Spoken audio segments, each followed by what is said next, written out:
aí, galerinha, sejam bem-vindos ao nosso aulão 2 daqui do canal do YouTube.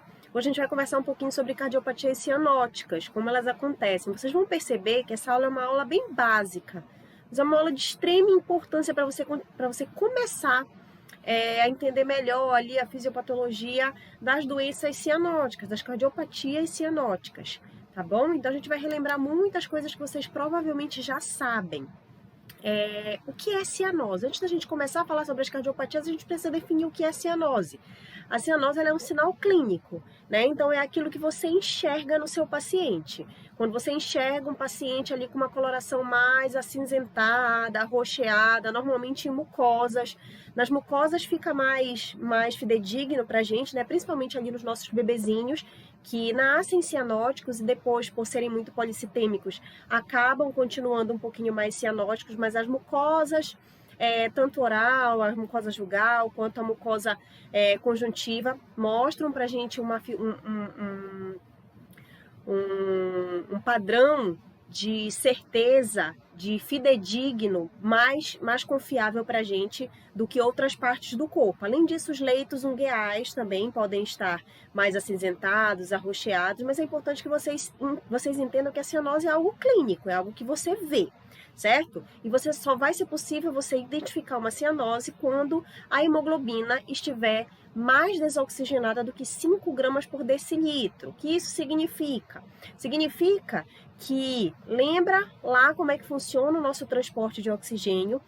O oxigênio ele é dissolvido no plasma, né? A gente tem lá dentro dos nossos pulmões a hematose, então o sangue recebe o oxigênio, esse oxigênio ele é dissolvido no plasma, mas como ele é pouco solúvel ali naquele plasma, a hemoglobina, as hemácias, né, elas acabam abraçando aquele oxigênio, captando para si, para poder conseguir liberar esse oxigênio lá nos órgãos que vão precisar dele. Então, o oxigênio ele só é transportado de maneira eficaz, de uma maneira que vai ser útil para os órgãos, quando ele está ligado na hemoglobina. Então, todas as vezes que você tiver uma quantidade de hemoglobina desoxigenada menor do que 5 gramas por decilitro, provavelmente você vai ter cianose clínica no seu paciente. Lembra que existem alguns critérios, alguns fatores de confusão quando você olha para um paciente e não identifica a cianose de cara. Entre esses fatores nós temos anemia, a própria pigmentação da pele e o examinador não tão experiente.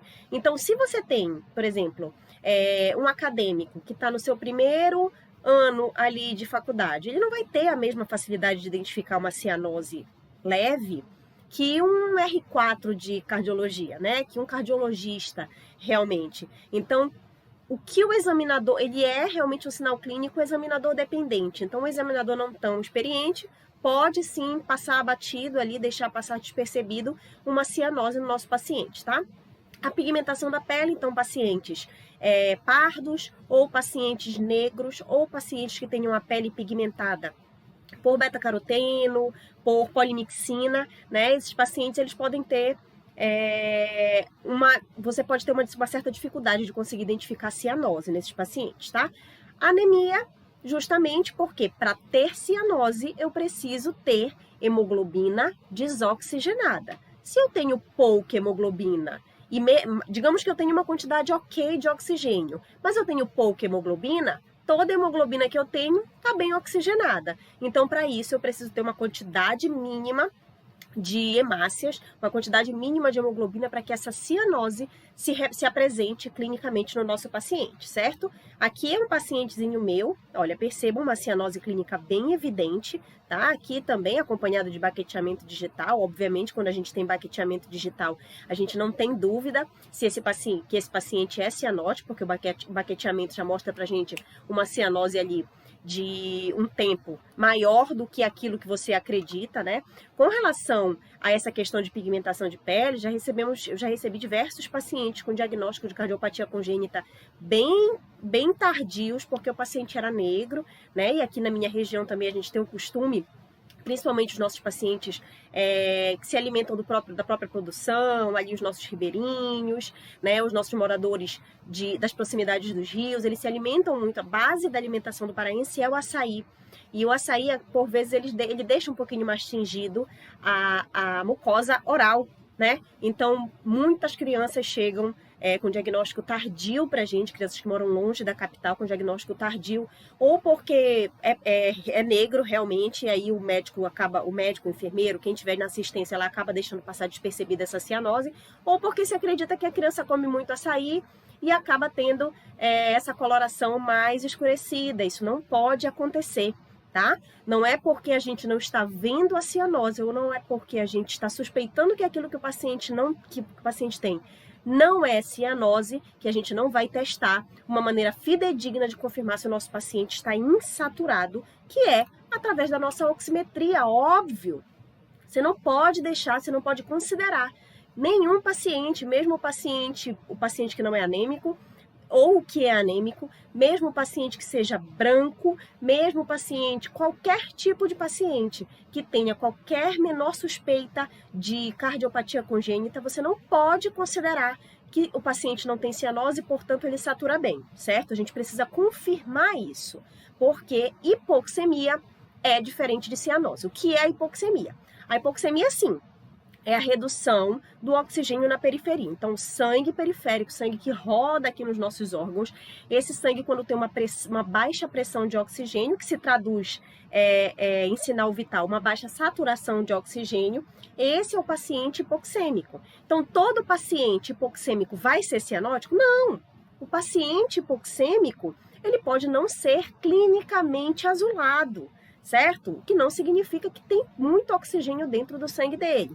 Hipoxemia é baixos níveis, quando a gente tem baixo nível de oxigênio dentro do sangue, e a cianose é quando esse baixo nível de oxigênio ou o baixo nível de hemoglobina desoxigenada se mostra clinicamente pra gente, certo? Então são duas coisas diferentes, não é sinônimo, e a gente tem que lembrar que normalmente uma hipoxemia só vai estar clinicamente visível para o nosso paciente, para o nosso examinador, quando esse paciente estiver saturando ali em torno de 88%, se ele não tiver os 3 fatores que atrapalham: anemia, hiperpigmentação da pele e se o examinador for bem experiente. Então, para resolver a dúvida da hipoxemia, para resolver a dúvida da cianose, sempre busque uma saturação. Essa aqui, por incrível que pareça, é a saturação desse paciente, tá? Era um paciente em crise de hipóxia aguda, na tetralogia de Fallot, saturando 24%.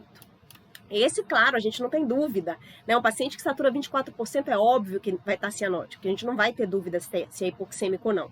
Mas existem pacientes muito limítrofes, então não deixem de testar, tá?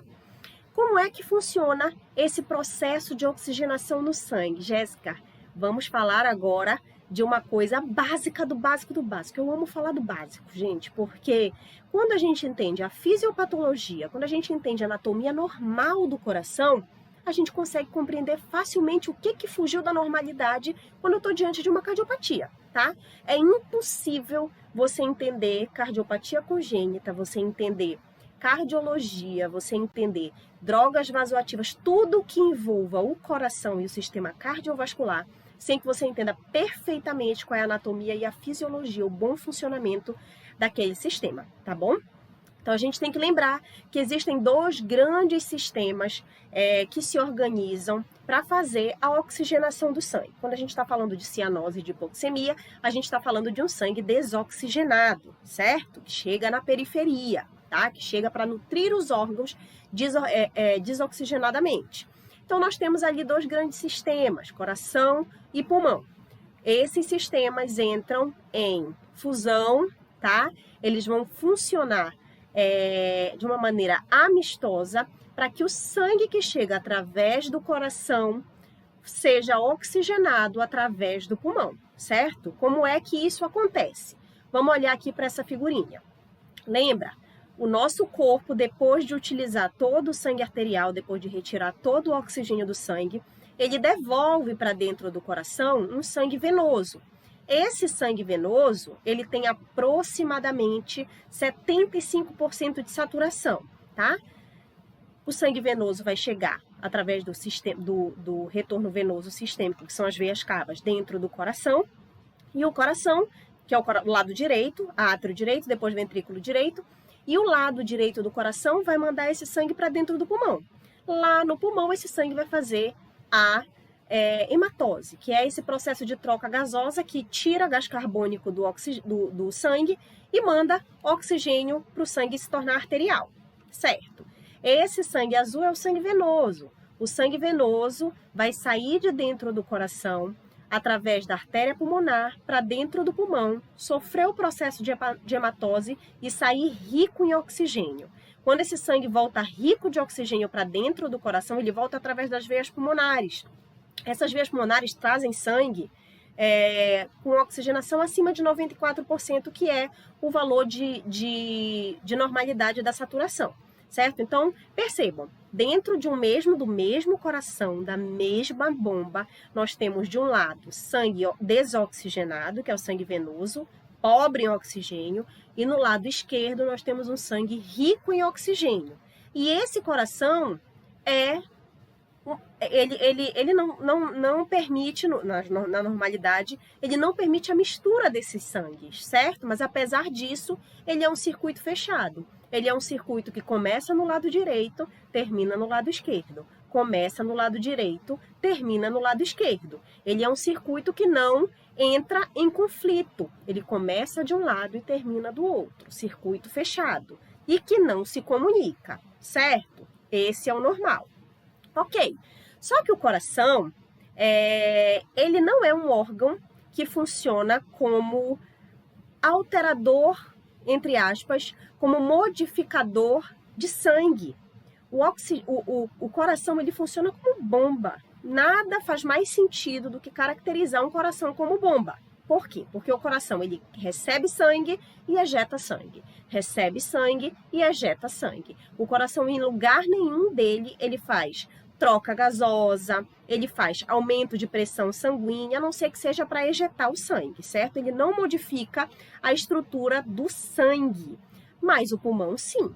O pulmão recebe sangue pouco oxigenado e devolve sangue muito oxigenado, certo? Enquanto a gente tem uma bomba ligada a um modificador, a gente encontra do outro lado do coração um sangue rico, bem oxigenado, que vai mandar muito sangue com oxigênio para todo o corpo, que vai ser o que vai nutrir realmente o corpo do nosso paciente, certo? Quando a gente fala de circuito fechado, que o sangue começa de um lado e termina do outro, a gente também tem que entender que os volumes são os mesmos. Se dentro do meu coração direito, vamos chamar de coração direito, tá? Se dentro do meu coração direito entram 3 litros de sangue, quantos litros de sangue vão chegar lá no pulmão? 3 litros. Quantos litros de sangue vão voltar para o meu lado esquerdo? 3 litros. Quantos litros de sangue vão sair na sístole para a minha aorta? 3 litros. Não tem como modificar volume de sangue, é um circuito fechado, não está chegando sangue de lugar nenhum extra dentro desse circuito, tá bom? Todo o sangue que chega no coração precisa sair. Todo o sangue que saiu do coração precisa voltar, tá bom? É importante que vocês entendam que os volumes não se alteram num coração normal. Quando a gente fala que o sangue sai de dentro do coração e vai, isso do coração direito, e vai para dentro do pulmão para sofrer hematose, você precisa entender o que acontece na hematose. Eu preciso entender, Jéssica, nesse momento, as moléculas que agem, as pressões que agem. Não, você precisa entender basicamente como funciona a hematose. A hematose, ela está muito bem relacionada ali às estruturas mais finais, mais distais do pulmão, porque ela relaciona um alvéolo, que é o que eu sempre coloco como uma bolinha, e um vaso sanguíneo, que é o que eu coloco sempre como um tracinho, certo? Então, essa é a estrutura de troca gasosa, um alvéolo e um capilar. Jéssica, da onde vem esse capilar? São capilares pulmonares que o próprio pulmão produziu. Lembra que de dentro do lado direito do coração sai a artéria pulmonar. Essa artéria pulmonar se ramifica em ramos pulmonares, esses ramos pulmonares vão se ramificando em capilares e cada um desses capilarizinhos envolve um dos alvéolos, vários capilares envolvem os alvéolos para fazer essa troca gasosa. Do outro lado, esses capilares já estão arteriais e eles já trazem o sangue oxigenado, onde eles vão se reunir nas veias pulmonares para voltar para dentro do coração, tá? Então, é nessa estrutura, alvéolo e vaso, alvéolo e capilar, que vai ocorrer a troca gasosa. Como é que o oxigênio chega dentro dos alvéolos? Inspiração. Como é que o oxigênio sai de dentro? Como é que o gás carbônico sai de dentro dos alvéolos? Expiração, tá? Então, na inspiração entra oxigênio para que o oxigênio seja mandado para dentro do vaso. Na expiração sai o gás carbônico, que é quando ele retira o gás carbônico de dentro do vaso. Então, todo esse equilíbrio, essa troca que existe entre alvéolo e vaso, é o que a gente chama de equilíbrio ventilação-perfusão. Para que exista uma hematose adequada, para que exista uma hematose equilibrada, você precisa que o alvéolo esteja funcionando, então que a ventilação esteja ok, e que a perfusão esteja ok, que os vasinhos estejam mandando uma quantidade de sangue adequada lá para ser oxigenado. A hipoxemia, que é a queda do oxigênio no sangue do nosso paciente, que pode evoluir com cianose ou não, vai ser causada, vai ser originada na alteração de um desses processos, ou da ventilação ou da perfusão, tá bom? Ou mistura de sangue, que a gente já vai conversar sobre isso. Então vamos lá, quando a gente fala de origem de cianose, existem duas origens, óbvio. Se eu tenho a troca gasosa sendo realizada por dois grandes sistemas, pulmão e coração, falando em órgãos únicos ali, né? A gente tem duas origens para uma cianose, duas origens para uma hipoxemia, duas origens para uma redução de oxigênio na periferia. A cianose de origem pulmonar acontece quando? Acontece quando eu tenho problema no alvéolo ou na árvore pulmonar. Então, aquele alvéolo está murcho, né, nas atelectasias. Aquele alvéolo está cheio de secreção. Os brônquios estão obstruídos. Então, nós vamos ter um desequilíbrio na ventilação-perfusão, às custas de alteração ventilatória, que é o que a gente chama de efeito Shunt, onde o alvéolo está com uma baixa pressão de oxigênio, seja por qualquer motivo que for, apesar do fluxo sanguíneo estar adequado. Então, o coração está mandando sangue para dentro do pulmão sem nenhuma restrição, sem nenhum problema, mas a ventilação não está legal. Então, esses são os pacientes que provavelmente vão ter uma boa resposta ao oxigênio ou ao tratamento da doença de base, como no caso dos broncoespasmos, né? Que aí o paciente você faz um broncodilatador e aí o paciente consegue melhorar o seu padrão ventilatório. Então, essas são as causas da cianose de origem pulmonar, ou o problema no alvéolo, ou o problema na nossa árvore pulmonar. Quando a gente fala de cianose de origem cardíaca, existem dois mecanismos para ela, tá? As cianoses de origem cardíaca, elas podem ser de hipofluxo pulmonar. Lembra que o pulmão tem que ter fluxo sanguíneo para fazer troca gasosa. Ou ela pode ser de mistura de sangue dentro do coração, na maioria das vezes. Lembra que eu falei para vocês que no coração normal o sangue não se mistura? E se por algum motivo o sangue venoso se misturar com o arterial e esse sangue for para a periferia, vai chegar sangue menos saturado na periferia. Então, esses são os dois mecanismos para as patologias cardíacas causarem cianose. Vamos entender um pouquinho melhor. Vamos falar de uma por uma, tá? Para não ficar dúvida para vocês. O hipofluxo pulmonar. O que acontece no hipofluxo pulmonar? Todas as vezes que eu uso esse termo hipofluxo pulmonar, significa que está chegando pouco sangue no pulmão. O que limita a chegada de sangue dentro do pulmão? Qualquer tipo de obstrução. Então, por exemplo, uma atresia de artéria pulmonar. Não existe artéria pulmonar. Não vai chegar sangue no pulmão pela artéria pulmonar, certo? Essa daqui é uma cardiopatia que é dependente de canal, porque se esse canal arterial não existisse, esse paciente ia morrer por ausência de fluxo sanguíneo dentro do pulmão, tá? Então, mas entende só isso aqui por enquanto. A gente vai falar das cardiopatias, mas entende isso aqui por enquanto. Que toda limitação de sangue para dentro do pulmão, tudo aquilo que diminui a chegada de sangue dentro do pulmão, causa hipofluxo pulmonar. Tudo que diminui a quantidade de sangue que chega no pulmão, diminui a troca gasosa. Se diminui a troca gasosa, vai chegar menos sangue saturado do lado esquerdo do coração. Então, esse sangue que vai sair arterial, que vai chegar lá do lado esquerdo do coração, vai chegar com menos oxigênio. E isso vai gerar hipoxemia. Hipoxemia pode gerar cianose, certo?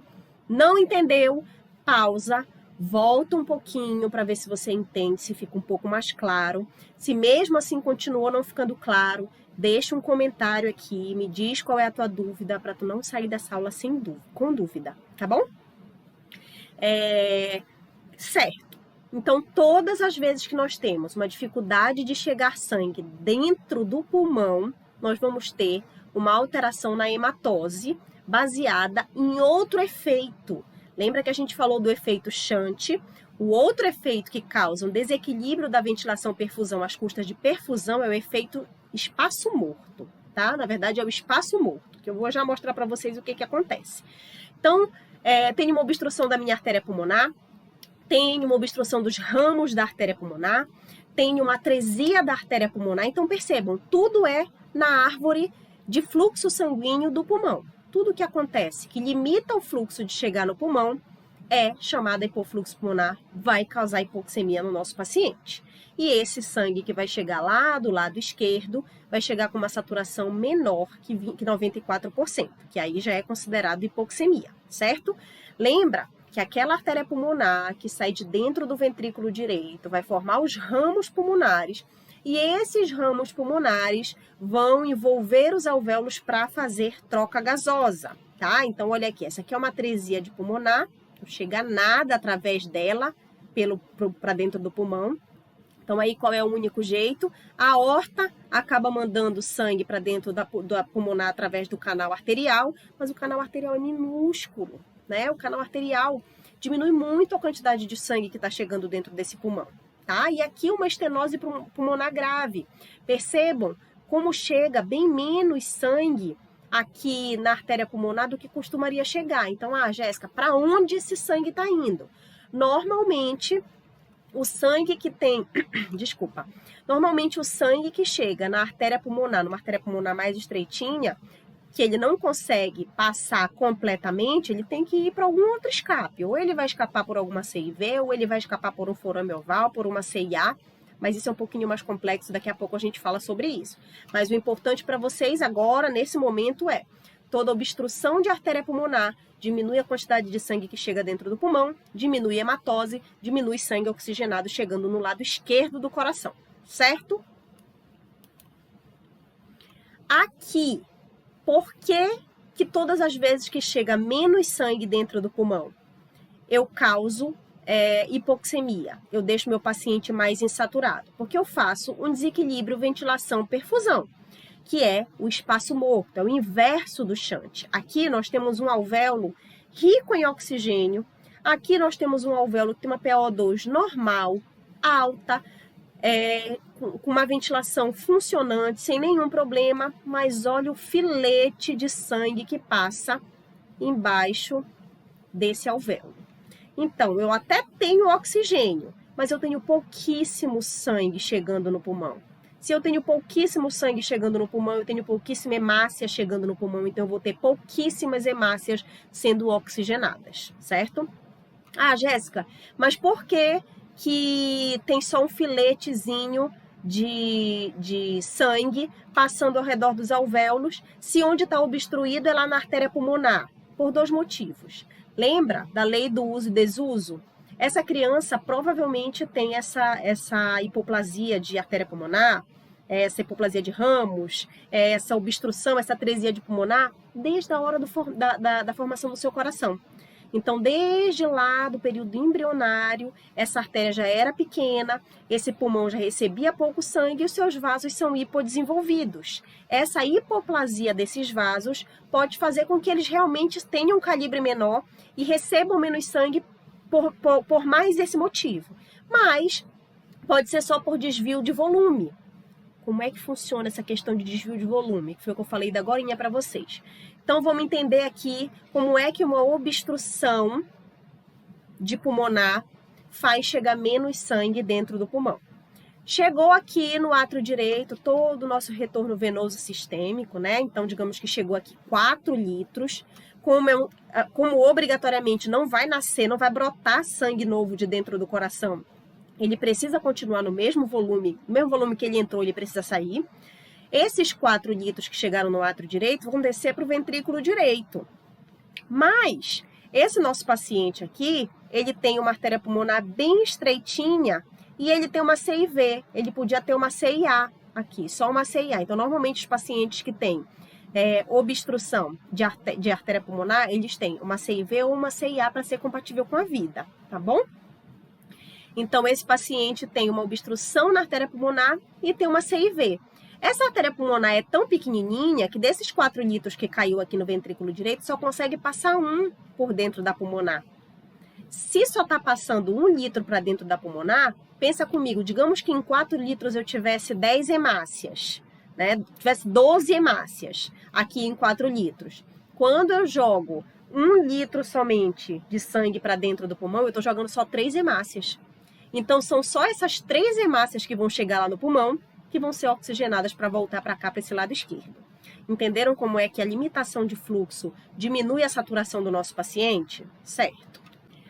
Além disso, a gente tem o segundo mecanismo que causa cianose nas nossas crianças. Como é que eu posso ter uma cianose de origem cardíaca por mistura de sangue? Eu tenho 2 tipos de sangue dentro do coração. Quando esse coração é um coração normal, esses sangues não se misturam. Quando esse sangue começa a se misturar, principalmente e exclusivamente da direita para a esquerda, que significa o quê? Que está chegando sangue venoso no lado arterial, ou seja, vai sangue venoso para a aorta. Todas as vezes que isso acontece, você tem um paciente cianótico, tá? Porque está chegando sangue venoso na periferia.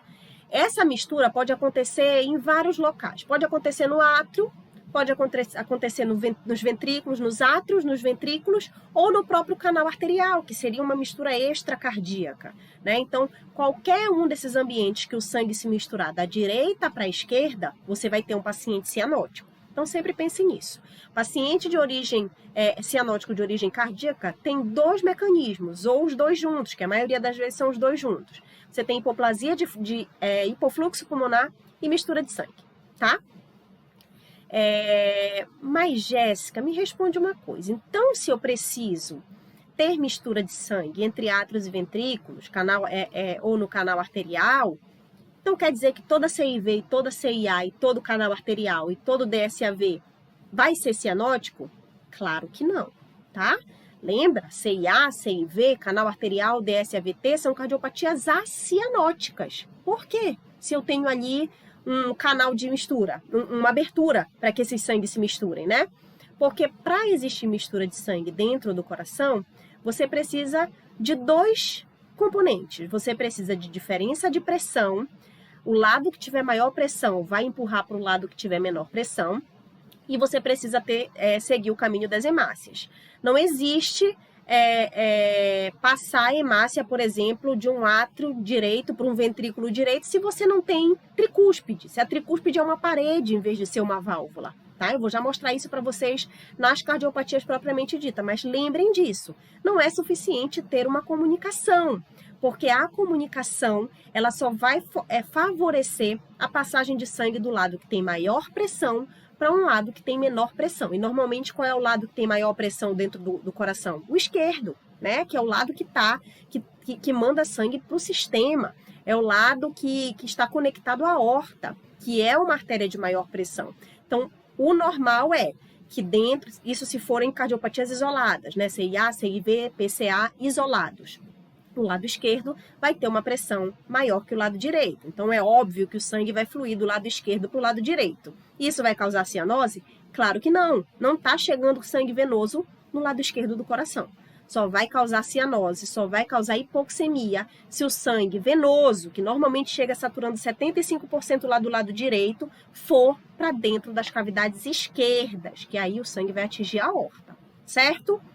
Não entendeu? Ficou uma confusão? Pausa e volta. Tá? Eu sei que é complexo, não é tão simples, mas a partir do momento que você entende isso aqui, isso fica um mecanismo extremamente medular, tá?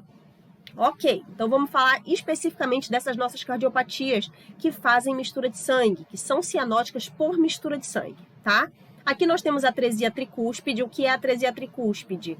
Não tenho tricúspide. No lugar da tricúspide eu tenho uma parede, tá? Não passa sangue do átrio direito para o átrio esquerdo. Então, vamos seguir o caminho das hemácias, vamos seguir o caminho que esse sangue faz. O sangue venoso chega das veias cavas no átrio direito. E qual seria o caminho certo? Passar do átrio direito para o ventrículo direito. Mas não tem passagem. Então, esse sangue do átrio direito, venoso, vai ter que passar para onde? Para o átrio esquerdo.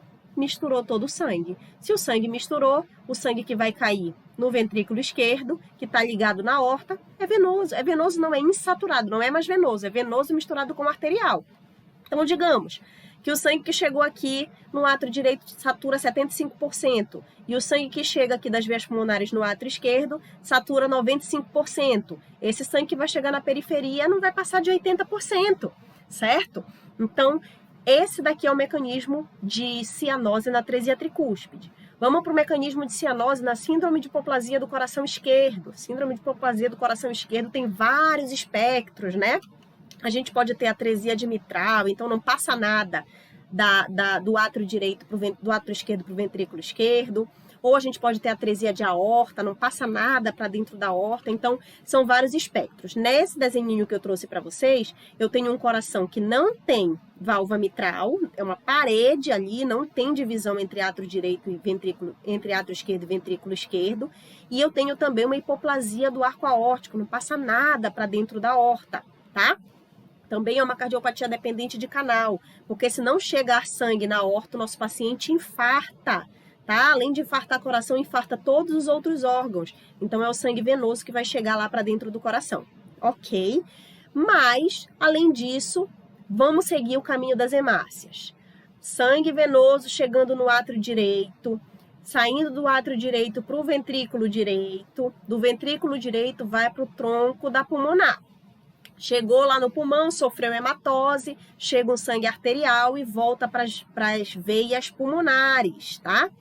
Essas veias pulmonares vão desembocar no átrio esquerdo, que o sangue deveria ir para o ventrículo esquerdo, mas não tem passagem, tá bom? Não tem passagem do átrio esquerdo para o ventrículo esquerdo, porque a mitral é atrésica.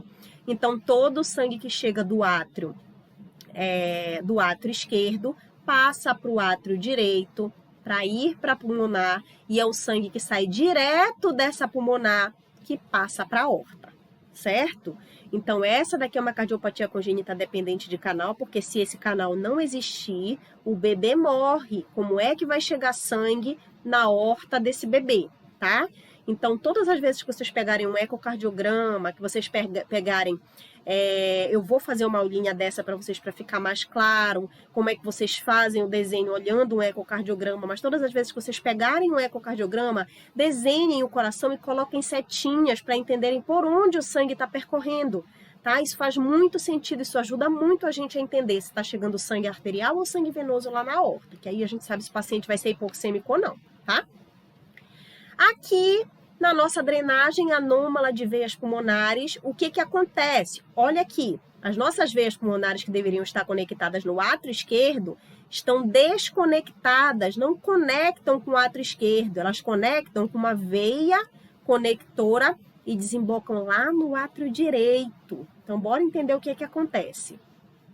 Sangue venoso chega das veias cavas no átrio direito, passa do átrio direito para o ventrículo direito, vai para a pulmonar. A pulmonar oxigena lindamente, ou o pulmão oxigena lindamente esse sangue e devolve o sangue arterial pelas veias pulmonares. Só que as veias pulmonares vão desembocar dentro do átrio direito.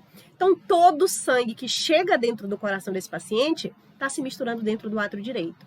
Então, o sangue oxigenado que está vindo das veias pulmonares se mistura inteiro com o sangue venoso, tá? Mistura de sangue, se misturou o sangue, não está chegando sangue arterial puro no ventrículo esquerdo, esse sangue que está misturado no átrio direito vai passar para o átrio esquerdo, que aqui sim é obrigatório ter uma CIA também, porque senão todo o sangue que chegasse no átrio direito não ia chegar nada no lado esquerdo e aí a aorta não ia receber sangue, né? Então eu preciso de uma CIA, aí o sangue que se misturou aqui no átrio direito passa para o esquerdo, passa para o ventrículo esquerdo e vai para a aorta misturado, insaturado. Aqui a nossa TGA, nossa transposição de grandes artérias. Percebam como aqui a circulação não é um circuito fechado, parecem dois circuitos que trabalham separadamente. Então, nós temos veia cava superior, veia cava inferior, desembocando sangue venoso no átrio direito, sangue venoso no ventrículo direito, e esse sangue venoso, esse ventrículo direito é conectado à aorta. Então, a aorta recebe sangue venoso, tá? Além disso, esse sangue venoso que vai para a aorta oxigena o sistema, porque está super insaturado. A única quantidade que esse sangue da aorta recebe de oxigênio é o que ele recebe pelo canal. Também é uma cardiopatia canal dependente. E esse sangue vai lá para o corpo, oxigena o corpo e volta para o mesmo lugar. Volta para o átrio direito, ventrículo direito e sai para a aorta de novo. Único local de conexão entre esses sangues, de mistura entre esses sangues, é o canal arterial. Então, aqui na transposição de grandes artérias, o sangue venoso cai direto dentro da aorta, tá? Quando eu falei para vocês que para fazer cianose, eu preciso de uma comunicação entre átrios, entre ventrículos ou extracardíaca como o canal arterial, não significa que CIA, CIV e canal arterial são cardiopatias cianóticas. Por quê? Presta atenção. Quando nós temos qualquer uma dessas comunicações, né? Lembra que o sangue ele vai procurar sempre o caminho mais fácil. Então, ele vai sair das câmaras que têm maior pressão para as câmaras que têm menor pressão. Isso sempre vai acontecer do lado esquerdo para o lado direito, se forem doenças isoladas, tá? CIA, CIV, canal arterial isolados. Então, o sangue vai sair do lado direito, do lado esquerdo para o lado direito, porque o lado esquerdo tem uma pressão maior. Ah, Jéssica, mas existe alguma situação em que o canal arterial, a CIA e a CIV podem ser cianóticas, mesmo elas sendo cardiopatias isoladas? Sim, existe. Quando esses pacientes têm hipertensão pulmonar. Por quê? Porque todas as vezes que você tiver uma pressão de pulmonar maior que a pressão da aorta, o lado direito vai ter uma pressão mais aumentada. Se o lado direito tem uma pressão mais aumentada e tem um buraco, tem uma comunicação entre as cavidades, óbvio que o sangue vai fazer o caminho mais fácil para ele. Ele vai sair da câmara que está com a pressão mais aumentada para a câmara que está com a pressão mais baixa comparativamente. Isso daqui são situações irreversíveis dessas patologias, né? Que é o que a gente chama de síndrome de Eisenmenger, que é quando a cardiopatia que era do fluxo esquerda-direita se converte, se transforma, evolui, complica com uma cardiopatia que manda sangue do lado direito para o lado esquerdo. Então, aquele paciente que tinha que você sabia que tinha CIV, mas ele nunca tratou, abandonou o tratamento e voltou depois de 30 anos cianótico. Esse provavelmente é um paciente que complicou com hipertensão pulmonar. Então, a pressão dentro do pulmão está tão mais alta que a pressão da aorta, ou até se igualando ali a pressão da aorta, que as câmaras cardíacas direitas estão com a pressão maior que as câmaras cardíacas esquerdas e o shunt se inverte, que é como a gente chama, ok? Por que eu deixei separadinha aqui a tetralogia de Fallot? Fallot com 2 L's, eu coloquei um Lzinho ali minúsculo, tá? Porque na tetralogia de Fallot a gente tem uma cardiopatia clássica, tanto para vocês, vai ser a cardiopatia congênita cianótica que vocês mais vão encontrar, mas é uma cardiopatia clássica que eu posso mostrar de maneira linda para vocês que acontece nela as duas causas, os dois mecanismos de cianose da origem cardíaca, tanto o hipofluxo pulmonar quanto a mistura de sangue. Percebam aqui, lembra que a tetralogia de Fallot ela tem estenose da artéria pulmonar, CIV, hipertrofia do ventrículo direito e cavalgamento da aorta sobre o septo interventricular. Então, o septo está bem aqui e a aorta nasce dos 2 ventrículos, certo? Então, aqui nós temos o sangue venoso chegando nas veias cavas superior e inferior, drena o sangue venoso no átrio direito, do átrio direito passa sangue venoso para o ventrículo direito, aí acontece o que eu mostrei naquela outra figurinha para vocês. Uma parte desse sangue vai passar para a artéria pulmonar, mas essa artéria pulmonar está tão diminuída que passa menos sangue do que deveria, menos sangue do que tem ao todo aqui no ventrículo direito. Então, passa só 1 litro de sangue. Chegou 4 litros aqui no átrio, 4 litros no ventrículo, passou só 1 litro de sangue para dentro da artéria pulmonar. Então, já é uma quantidade mínima de sangue para ser oxigenada lá dentro do pulmão, certo? Além disso, ainda sobrou 3 litros de sangue. Esses 3 litros vão para onde? Vão sumir? O coração vai absorver? Claro que não. esse sangue que sobrou vai ter que ir para outro lugar. Porque se eu tenho 4 litros de sangue e um vai para pulmonar, 3 tem que ir para outro lugar. E ele vai para onde? Ele desvia através da CIV para dentro da aorta. Então, essa aorta vai receber sangue desoxigenado, venoso, vindo direto do ventrículo direito, e aí já mistura o sangue aqui, já fica mais insaturado, e ainda vai receber um sangue pouco saturado, um sangue em pequena quantidade, com pouca saturação, que foi sofrer hematose lá dentro do pulmão, certo? Então aqui nós temos uma representação clássica dos 2 mecanismos formando cianose no nosso paciente. Lembrando que todas as outras cardiopatias, a maioria delas sempre tem uma válvula de escape, então sempre tem uma CIA ou uma CIV para fazer essa mistura quando a gente tem ou uma atresia de pulmonar ou uma estenose de pulmonar grave, certo? Então a maioria delas, a maioria das cardiopatias cianóticas, elas têm os 2 mecanismos associados, ok? Eu coloquei aqui as referências, as fotinhos dos livros, porque eu acho que fica mais fácil se vocês quiserem procurar para comprar, para baixar. Coloquei a foto do Guyton, porque eu sou apaixonada pelo Guyton, realmente. Foi um livro que eu vendi logo que eu me formei, me arrependo amargamente. Esse aqui foi o presente de uma amiga. Então não se desfaçam do Guyton de vocês, ele vai ser útil para o resto da vida. Quando você entende o que é normal, é muito mais fácil de entender o que é patológico, certo? Então é isso. Deixem aqui o comentário de vocês, se vocês tiverem alguma dúvida. Me contem se vocês estão gostando, se vocês gostaram dessa aula. Mandem esse link para outras pessoas. Essa aula só vai ficar disponível por 48 horas. Então corre para terminar de assistir. Não sei se você conseguiu assistir toda, se você não conseguiu, mandar para quem precisa. Aproveita, dá uma curtida aqui, que me ajuda bastante aqui no canal do YouTube. Se você quiser acrescentar alguma coisa na aula, se tiver alguma dúvida, pode deixar no comentário. A gente se encontra na outra semana, tá? Um beijo!